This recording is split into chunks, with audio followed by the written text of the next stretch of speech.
yeah, yeah, yeah.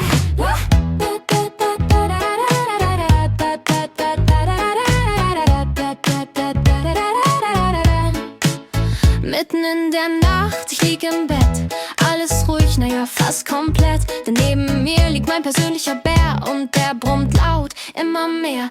Er sägt sich durch mein Kopfkissen, als würd er Wälder roden müssen.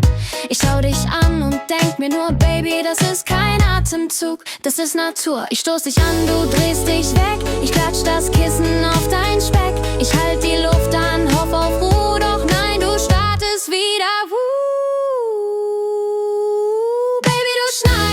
Wach, jede einzelne Nacht. Ich hab seit Tagen schon nicht mehr richtig gelacht. Du klingst wie ne Motorsäge im Schlafzimmer drin, doch ich lieb dich irgendwie trotzdem. Oh Baby, du schneist mich wach und das mit voller Macht. Ich hab Ohrstöpsel, Noise Cancelling drauf, doch dein Schnarchen gibt trotzdem nicht auf. Es hüpft im Takt, es springt im Beat, manchmal klingt's wie ein kleines Lied.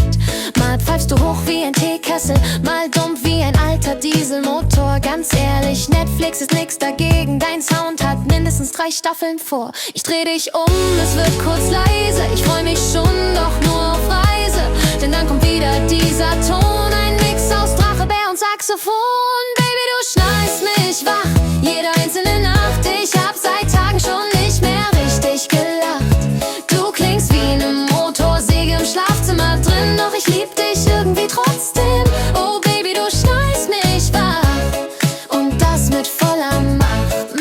Macht, ah, vielleicht bist du ein Superheld, der nachts die Welt zusammenhält. Vielleicht ist Schnarchen nur dein Skill, okay, das wär verrückt, aber still. Doch wenn du morgens lächelst, dann vergess ich jede Schnarchattacke und abends geht das Ganze wieder an. Ich sag nur, Liebe macht mich wacher. Baby, du schneist